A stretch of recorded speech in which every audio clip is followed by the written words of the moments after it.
lanjettu ya biyya sitti machuufan fedhii kiyya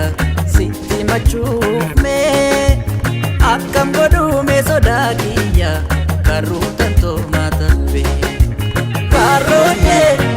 makabdaa dhiibinni sandeema karooyee karru maaloo maaf jecha koo eegda karooyee karru kankoo siita tasaa beeka karooyee karru waakoo waa jedhi meenaanka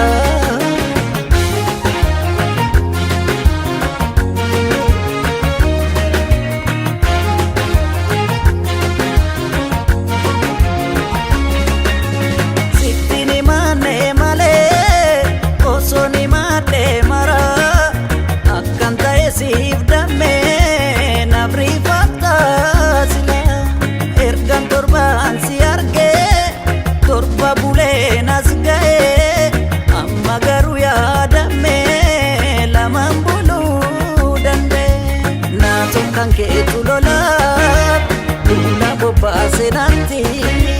wallaan so jaalala kee yommuu fellee sirratti karooyee karruun karraa kalloo mudhiinaadha karooyee kalloo kankoo uftee galuun yaada karooyee qalbii fuutee sibbee gawaan gootee karooyee karru maaloo ishee sodaan guutte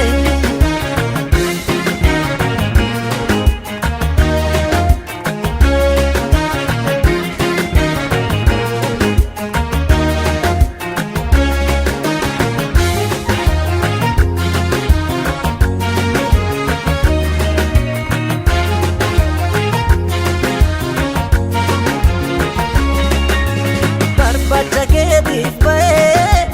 miilaan fardaas fe'adhee gaafa nijaansi arguu naannabaa rakkatee xiqqaa guddaatti madduus waan kan koon hir'atu osoo qabdee argitee laphee koosiif dhaattu maaltaa deebiin kan kee sitti ni maaltaarraa nan kaane si yaadammee aatumti mee adara ol galfadhu na bulchii dinqaa dhugaa jaalala naaf barimee naaf banii lapheen kee naaf mala karooyee kalloo kankoo maaf jecha koo eegda karooyee